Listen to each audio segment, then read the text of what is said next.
पिता नहीं मिल जाते तुम मेरे साथ ही रहना। गायत्री छोटी बच्ची को अपने साथ घर ले आती है। ये किसे पकड़ लाई है? किसकी बच्ची है ये? माँ जी, ये अपने माता पिता से बिछड़ गई है, बहुत रो रही थी इसलिए मैं इसे घर ले आई।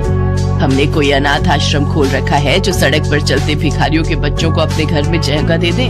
खुद तो तू अपने बच्चे कर नहीं पाई, पांच कहीं की, ऊपर से ये अनाथ बच्ची और उठा कर ले आई है। भगवान जाने किसकी बच्ची है ये। जा इसे वहीं छोड़ कर आ, ऐसे किसी की भी बच्ची को घर में थोड़ी रख लेंगे। माँ जी, ये आपको बिल्कुल परेशान नहीं करेगी, जब इसके माता पिता मिल जाएंगे तब ये चली जाएगी। कृपया करके इसे यहाँ रहने दीजिए। रहने दो माँ, बेकार में ये रो रो कर पूरे घर को परेशान कर देगी। तुम इसकी वजह से परेशान मत हो, मैं वैसे भी इससे बहुत जल्दी छुटकारा पाने का उपाय सोच रहा हूँ। जा ले जा और जी भर कर प्यार कर ले इसे। खुद के बच्चे तो तू प्यार करने के लिए पैदा कर नहीं सकती। गायत्री उस बच्ची को कमरे में ले जाती है। तुम बैठो, मैं तुम्हारे लिए खाने का कुछ लाती हूँ।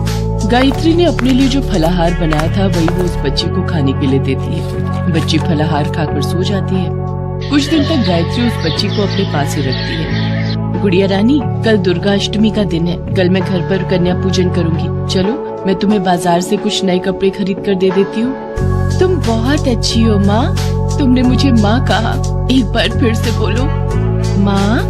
गायत्री बच्ची को गले से लगा लेती है और फूंक कर रोने लगती है। अगले दिन दुर्गा अष्टमी का दिन था। गायत्री बच्ची को बहुत सुंदर तैयार करती है। गायत्री कन्या पूजन की तैयारी कर रही थी, तभी मनोरमा आती है और गुस्से में भरी सब कुछ हटाने लगती है। बहुत हो गया तेरा ढोंग, अब ये बच्ची यहाँ नहीं रहेगी और ना ही कोई कन्या पूजन होगा। मनोरमा पूजा घर के आगे रखे सामान को हटाने लगती है, तभी उसकी आंखों के आगे अंधेरा आ जाता है। उसकी आंखें जलने लगती हैं और उसकी आंखों की रोशनी चली जाती है।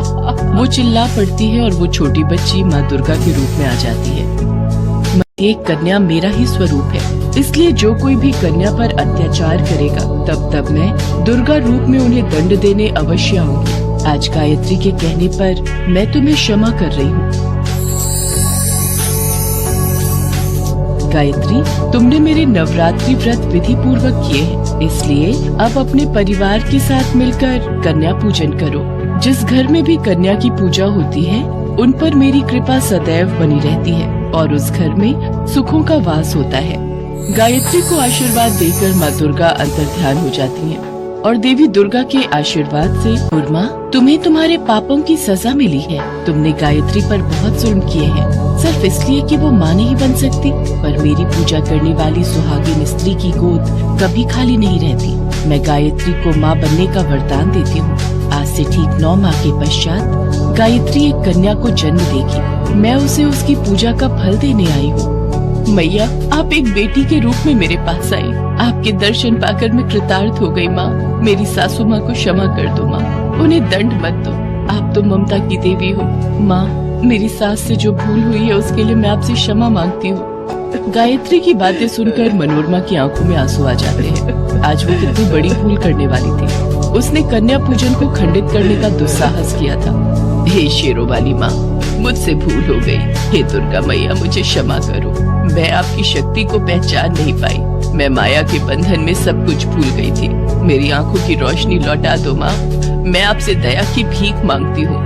मैंने भी गायत्री को बहुत सताया माँ, मैं आपसे क्षमा मांगता हूँ। माँ की आंखों की रोशनी लौटा दो मैया। तुम्हें अपनी गलती का एहसास हुआ है, इसके लिए मैं तुम्हें क्षमा करती हूँ। पर ध्यान रहे, इस धरती पर प्रति